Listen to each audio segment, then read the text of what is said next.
Hi, everyone. Welcome back to the Social Hotelier podcast with me, Sam-Erik. In this episode today, I have a very special guest, no other than Josianne Cutajar. She has been someone I've been always looking forward to have a discussion with, partly because that she's been very influential in the European Parliament as a representative of Malta, and just saying that when somebody is representing her country in the European Parliament says something about what kind of influence she has had on many things. And she became the active member of a Transport and Tourism Committee and working on digital legislation. She didn't stop there. She also joined the Tourism Task Force. With her background from her island of Gozo, which is a booming tourism industry, gives her a unique insight into the sector challenges and opportunities. She's all about the high quality, improving connectivity and helping small businesses thrive in the digital and environmental landscape. She became the main negotiator at the Tourism Committee's stance on the short-term rentals regulation. In this role, she championed a balanced ecosystem and benefits hosts, tourists and legal communities alike. Warm welcome, Josianne. Thanks very much for joining me today. Thank you very much to you. It's a pleasure being here. We've been mentioning to do this discussion for some time, but here we are, and I look forward to a very fruitful one indeed. Thank you. So, first of all, for our audience to get some background, can you share about your professional drive and ambition that resulted you to become the representative of Malta in European Parliament early in your professional career?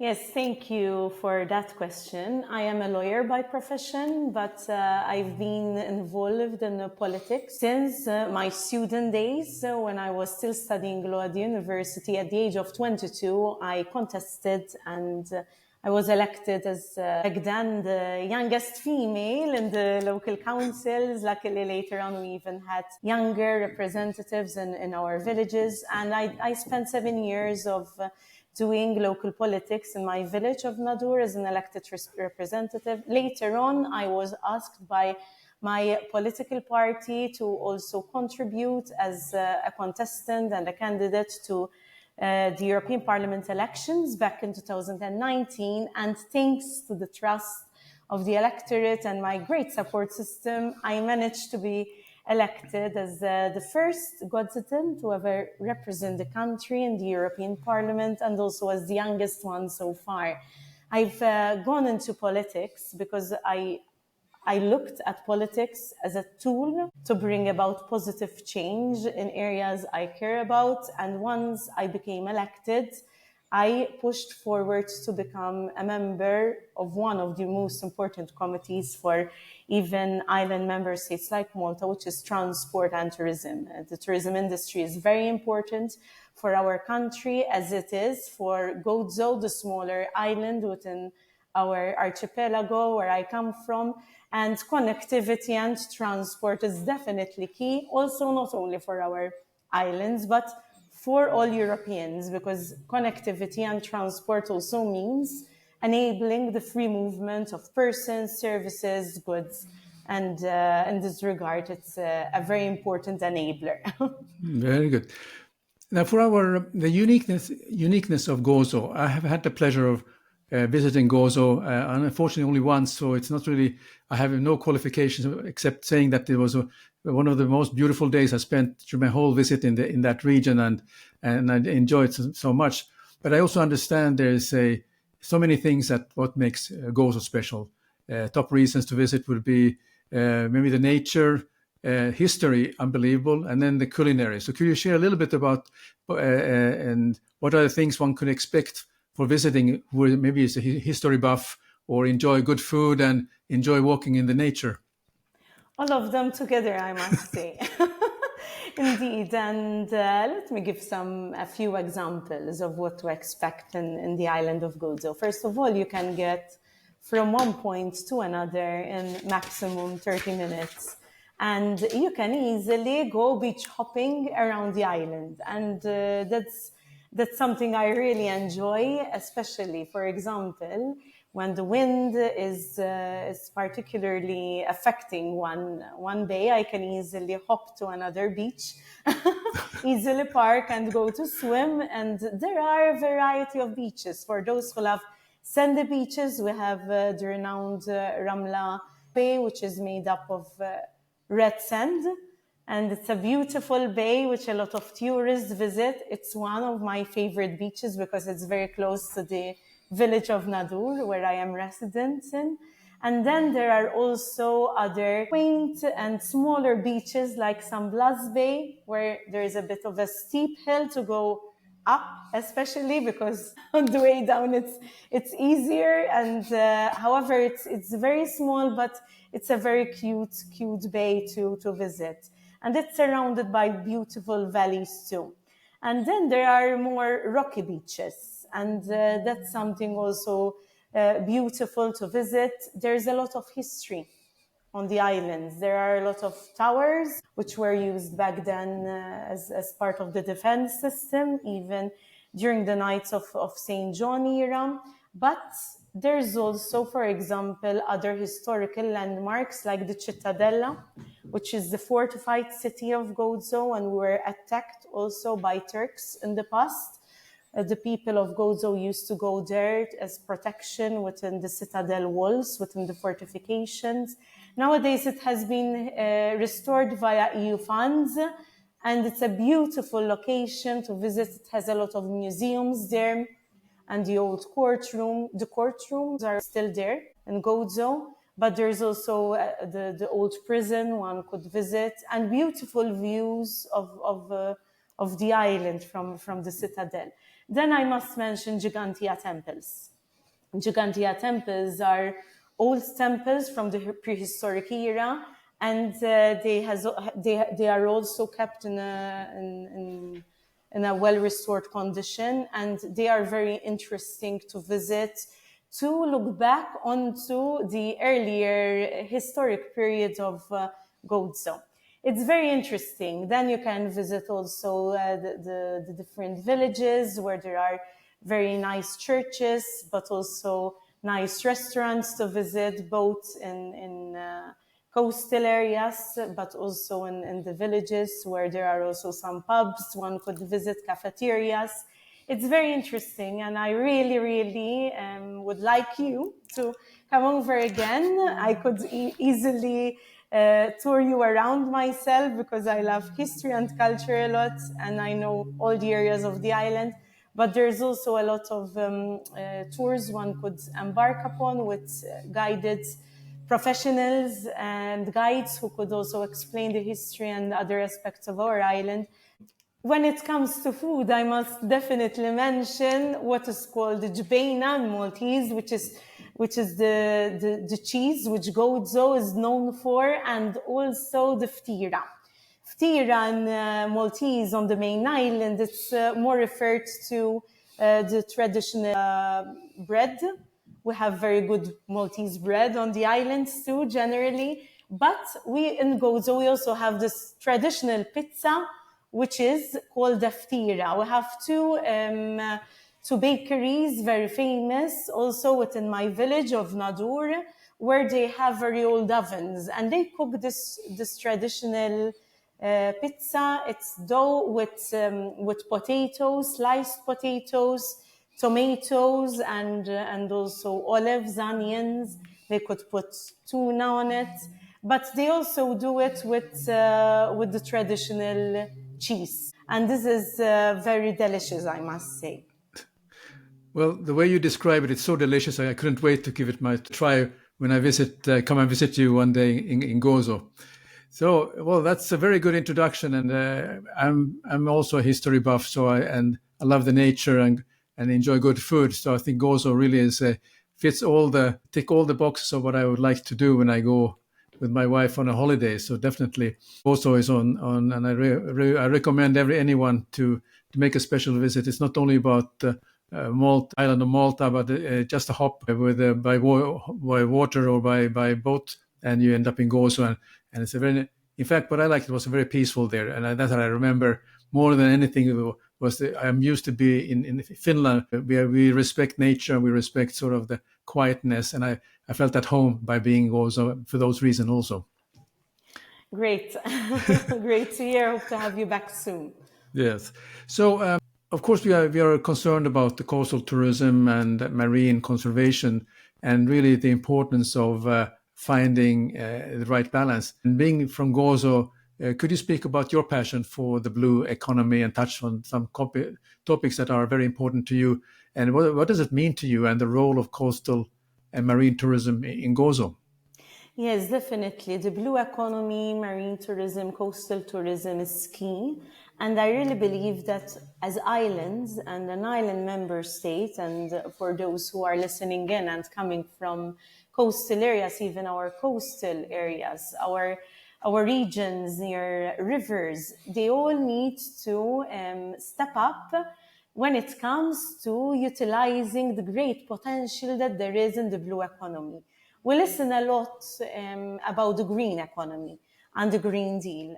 I would like to see a blue deal too within the European Union, because I really believe that we need to pay attention more when it comes to our seas, our rivers, and our coastal areas. And definitely there's a huge load of potential there. There are already a lot of EU funds, like invest in when it comes to the blue economy and investing. There are EU funds available to help us even when it comes to opportunities emanating from our oceans. And I'd like our businesses and our communities and our governments and our authorities to tap a lot more into these funds, because I worked a lot with SMEs during this mandate, and we found that a lot of SMEs didn't even know about the opportunities that there exist when it comes to these funding opportunities. So this is an important aspect. And speaking of Gozo again as an example, Gozo is also known for diving.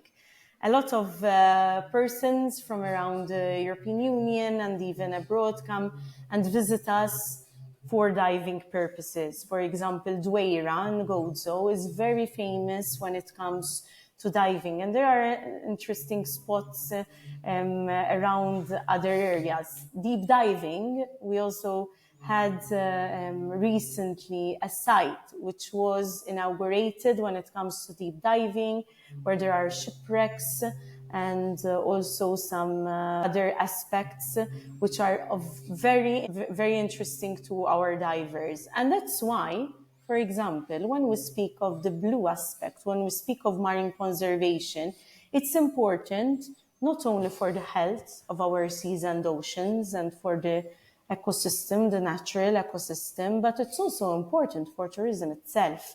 Because if we do not protect our seas, our oceans, Gozo, which is known for diving, one day will not be known for diving anymore. So this is a perfect example where the eco aspect, where the environmental aspect comes along well with the economic aspect. And I really believe, and I really like to emphasize, that when we speak of sustainability, let's look at the various facets, and not as one against the other, but how can we develop economic models which are sustainable, which leave and mitigate the negative impact on the environment, but also bring about positive economic models which are competitive, which attract tourists, and which also leave a positive aspect on the social aspect, on our local communities, which could really also benefit from these types of tourism. Always interested in what can be done in terms of sustainability, but now I look at regenerative tourism and what more can be done in order to make the place better. And I think one of the things which I'm interested to get your comment and how can visitors support the community with their actions so it becomes like a regenerative tourism, not only that they take something away from it or while during their visit, but do something of value. Is it the monetary, or is it through their action, or any other things that may be of interest that you think could be considered? So first of all, I really urge and I really support personally when I go to visit some region, some country or another, I always look at the local artisan-made products. And also, I try and go to local restaurants, family-run businesses, which reflect the more authentic aspects and, in my opinion, enhance better the tourist experience, but also support the local communities. And I really believe that this is very much important. And in this regard, I love also these artisan villages. And in Gozo, we also have Tadbeji, for example, and even in Malta, we have an artisan village where you can find a lot of craft shops and nice souvenirs which are locally made and reflect also the traditions, for example, made from stone, but also from the betzilla, which is also the lace, which takes a lot of patience when it is done. And when it's handmade, it takes a lot of hours and a lot of patience, but it's beautiful and it reflects also the local traditions. But I really believe also in the importance of responsible tourism. So let me speak as myself as a tourist. When I go and visit a locality, a region, I always make sure that I do not leave, starting from the basics, any litter behind. And if there's some litter which I can remove personally, I do it too.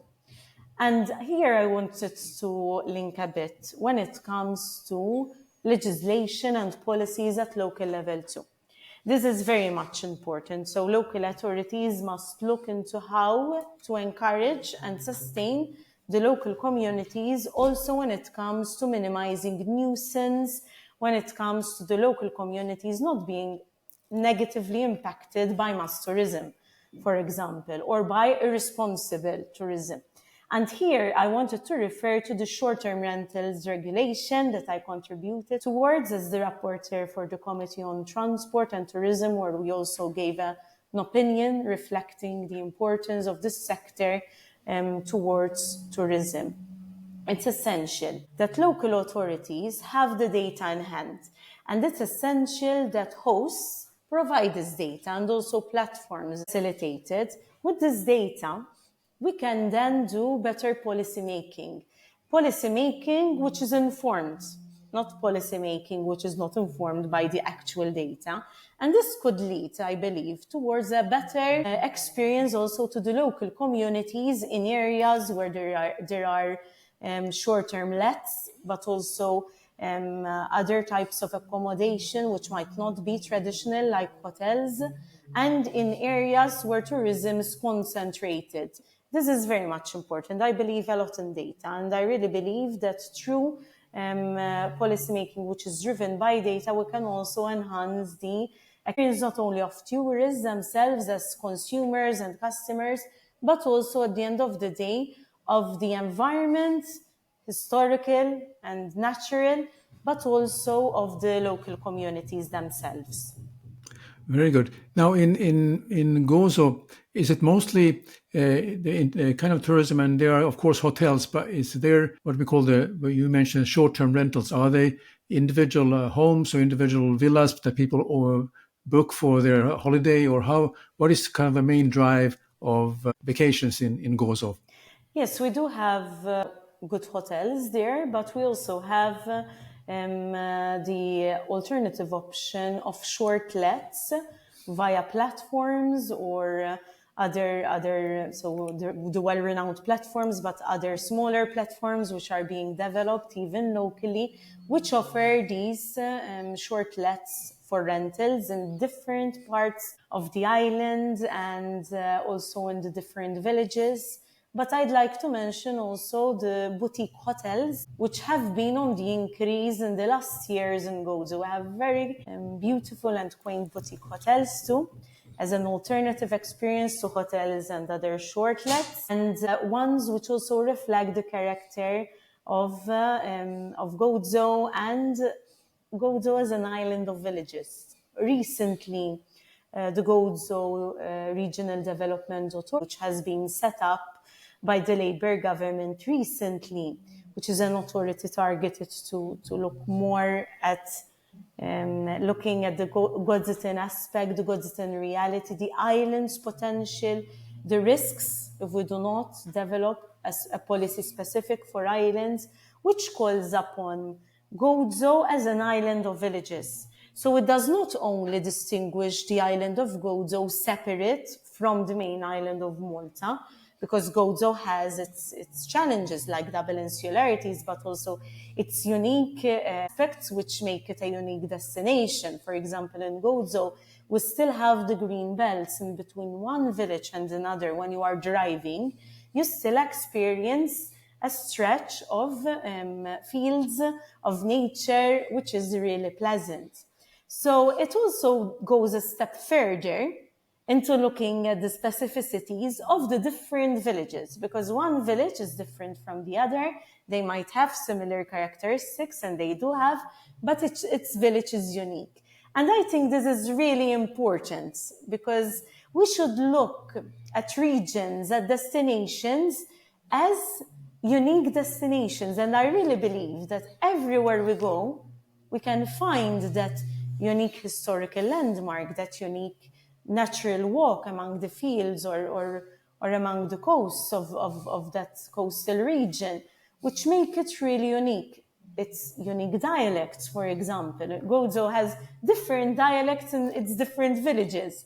In my own village of Nadur, we have a very strong dialect. To give just a small example, in standard Maltese, we say bahar when we refer to the sea. But in not the Gozitan dialect, but in the dialect of my own village of Nadur in Gozo, we say instead of bahar, beher. So the A becomes an E. And the sound is different. And this is very beautiful. And I really love languages, but also dialects, and I really appreciate them. It's something which reflects also our unique villages and the way dialects were developed. Well, I think this is really something that I'm now learning about Gozo. It's the island of villages, and really to appreciate a holiday is that you actually stay in a village and learn to appreciate the kind of the village life. And I think that's very, very interesting. And I think that's because people are looking for, this cliche about unique experience, but actually when you are combining a holiday or a vacation where you are going to stay in a village, that is, it's an experience you cannot get in any other village because it's so unique. Language is one thing, of course, but there's other small things that will separate your holiday from one village to another. So that's a very nice thing, and I did not know about that. And I think that's something that the listeners will appreciate also, because they are always looking for what's the next place to visit in the holiday. So that will be very, very useful information. So thank you, Josianne, for that. I definitely always recommend ask a local. So yes, everywhere I go, even if I look up before some places of interest and some reviews, I always love speaking to the locals wherever I can communicate in the language, because it's great, the amount of information and authenticity. And sometimes they guide you towards places which reviews and guides online you might not get through these. So very good. Well, let's move over a little bit to some issue which relates to climate resilience, and how can the tourism industry, in your opinion, build climate resilience, particularly in the coastal areas which are vulnerable to climate change?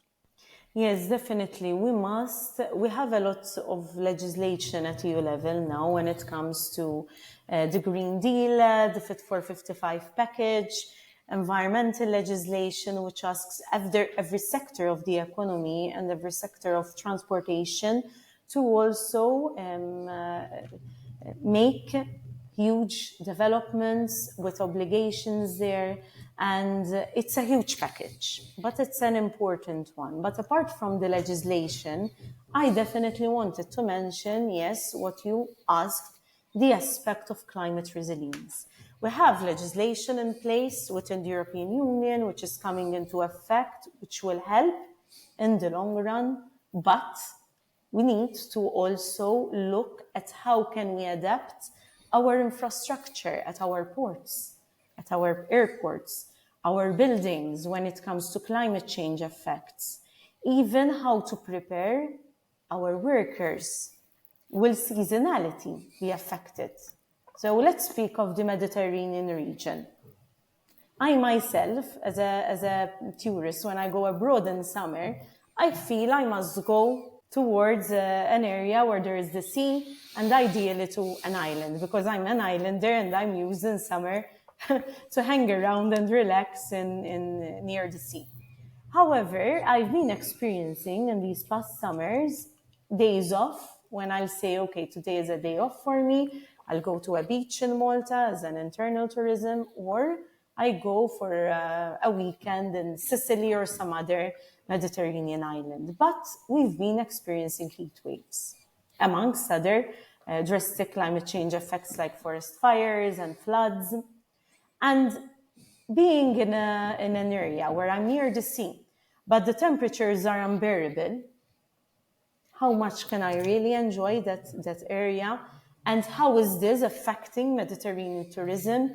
Usually tourists used to come to the Mediterranean, and they still do, to experience the pleasant weather, summer weather. But what is the impact that it's being left? We already saw some shift going to the north of Europe in summer. How will this affect a country like Malta, which is dependent on tourism, where we already are trying to diversify tourism during shoulder months, and we've been also tackling some aspects to attract tourism within winter months. Even in Gozo, there have been some incentives. But how can we relate to all of this? How are we going to make tourism relevant and equipped? Because it's not only a question of summers becoming more heated and of preparing with more air conditioning, of preparing our outdoor areas in a way that would still be pleasant, but it's also a question of sometimes within a span of a week, even in Malta, within these last weeks, we have been experiencing dull weather, sunny weather, some wind, and I always need to keep my wardrobe equipped. So this is just a simple personal example, but it's having effects on tourism. And I wanted to share also from the strategy which the Maltese government has introduced within the pandemic period, but still relevant to this day, that we need to look, for example, quoting from the strategy, the importance of one key deliverable: investigate potential climate change impacts on Malta's coastal amenities, infrastructure, beaches, harbour facilities, residential and accommodation areas, historic towns, also the effect of climate change on our historical landmarks, water, boating facilities, and other areas. And they are also looking at the climate change tourism risk index. And I really believe, once again, going back to data, data is key. And we also need to assess in terms of data how the climate effects are impacting tourism within the Mediterranean, in Malta, Gozo, but also within the European Union as a whole. This is a challenge that we are experiencing, and within the last months, within the European Union, as a member of parliament, I've been also organizing some debates when it comes to this important aspect. And we cannot not speak of climate resilience whilst not mentioning skills. We need skilling and education. If we do not have the necessary skills and education, we can have the best data, we can have the best legislation, but who is going to implement that, and who is going to reach the full potential of opportunities in this regard? Yeah, could you mention maybe what your thoughts are about some specific skills that tourism professionals need to develop in order to effectively tackle the challenges posed by climate change? A very valid question. Sometimes I go to debates with tourism stakeholders, and I sometimes ask questions. For example, who in this room knows about the Fit for 55 package, or about some particular legislation which is coming into effect? We have energy efficiency legislation coming into effect, which will also impact hoteliers, which will also impact hosts offering alternative accommodation, for example, within the tourism sphere. And sometimes I'm surprised that even though they are tourism stakeholders, they do not even know about some important aspects that are being discussed, being developed at EU level. We also have the transition pathway that the Commission launched, for example, which sought to involve stakeholders. We have the European tourism data space coming up. These are all very important aspects. And definitely, we need, first of all, to know what tools there are already available, what obligations are coming into effect, but also what opportunities, what EU funds are there. And there's also a Commission EU portal on important EU funding available, that if you go Google it online or go on some other search engine and search for it, it pops up. And it's important for our businesses and NGOs and our authorities to know about these available funds. So first, let's start about knowing what obligations and opportunities there are. Secondly, targeting skills when it comes to the green and digital transition. Recently, last week, I was attending and addressing the Malta Hotels and Restaurants Association event on hospitality, where we were speaking about a resilient, future-proof industry. And in this regard, we were also mentioning these aspects. And in one of the presentations, someone mentioned, for example, we speak about the importance of the English language, which is key. But tapping into alternative markets, even in other continents than the traditional ones, might require other skill sets, other language skills. But let me also mention here the importance of multilingual apps, which are already being developed around the world, where I could speak with someone who speaks, for example, Chinese, Japanese, through an app and communicate effectively. Let me do a side note here. I really believe in the power of languages. So when I'm going to a country, I try to make an effort to learn a few words in that language, because it really connects. When you go to a country, to a region, and you try speaking a few words in that language, I really believe it connects people very, very strongly. But in areas where we need to communicate and where there are different language skill sets, and where tourism could be still allowed and a positive touristic experience could be developed through these apps, let's also use technology. Let's use AI. Let's use the metaverse and augmented reality to enhance tourism experience too. There is a report being issued. The first report has been issued also by the European Commission. It's a program I worked upon as a socialist negotiator. We also have 2030 digital targets, including when it comes to basic and more advanced skills for our employees and SMEs. Let's make an effort to reach these goals, not only as you know, because they are a target, they are an obligation, but also because we really believe that digitalization is within us, and there is also tourist expectation when it comes to eco-friendly options and digital options. Yeah, I mean, there is so much huge developments that has been going on now for the last couple of years, which relates to what we call the artificial intelligence.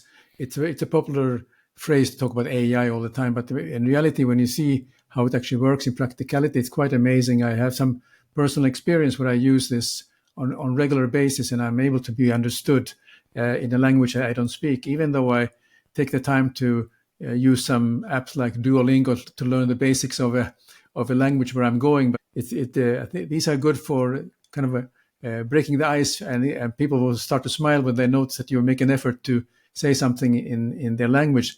But more important, that you can, when you have some difficulty or trouble, because on a holiday always something's happened, how can you get the help needed? And then when you have the right communication apps where you can actually talk in your own language and in a way that the other person understands exactly what you meant, those are so powerful tools these days which exist that it's going to be a everyday tool that the people will be using, and they are becoming much more efficient as we speak. One of the things which I'm interested in, the future trends that you already mentioned, and digitalization we talked about. How about the inclusion and making things that that the experience fair and open for everyone. So I'm very interested in the side of your comment about the inclusion. Yes, this is very much important, and thank you for this question, because as a socialist, I have inclusive tourism at heart.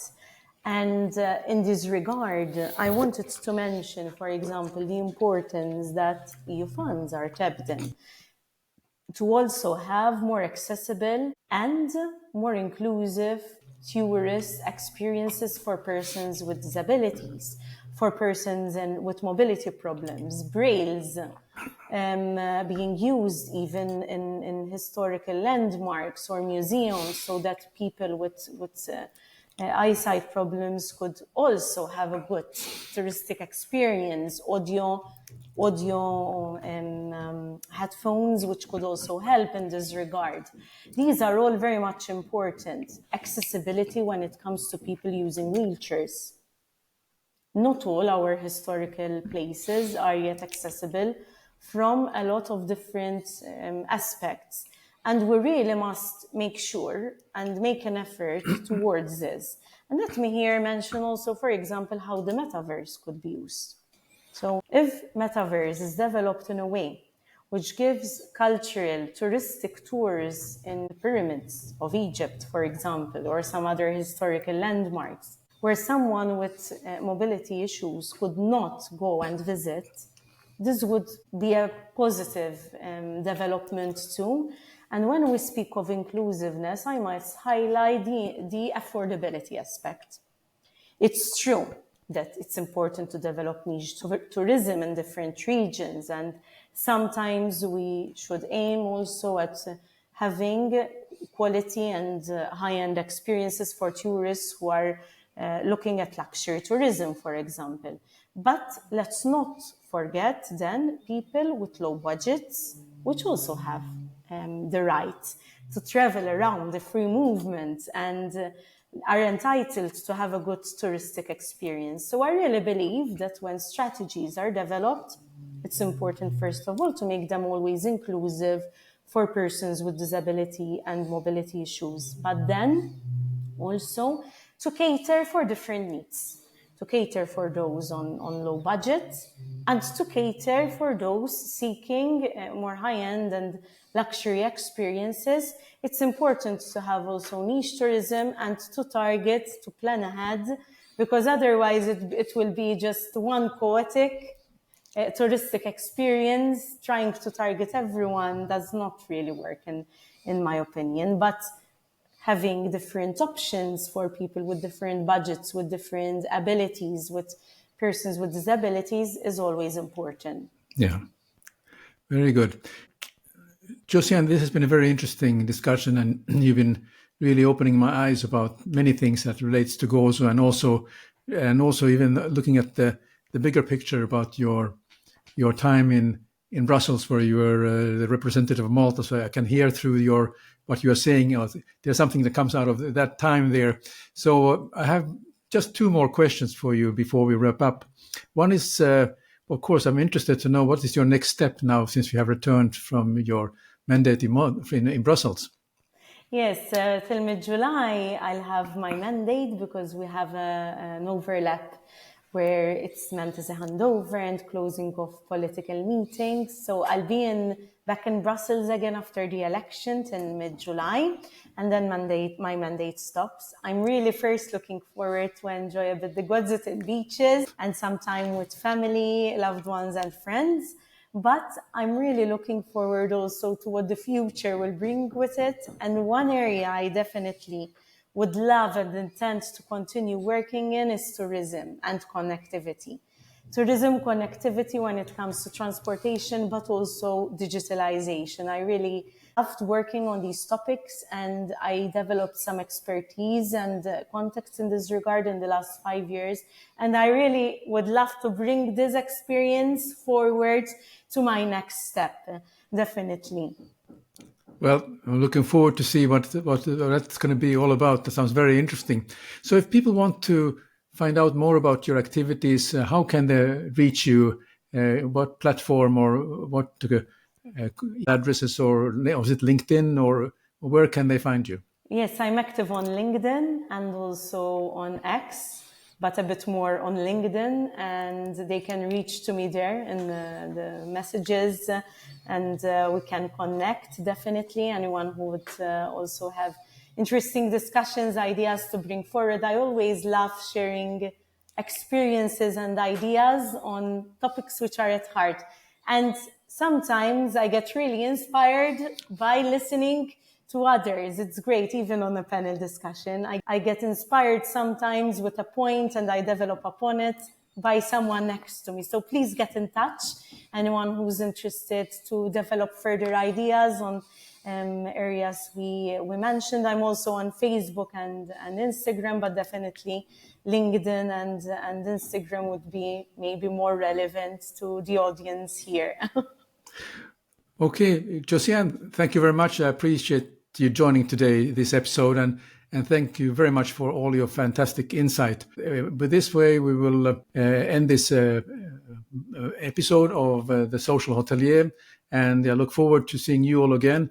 And please remember to follow Josianne on Instagram, LinkedIn, and she's very active in all those platforms. And I'm sure she will appreciate your comments or feedback and the questions that you may have of these very important issues that we touched on this episode.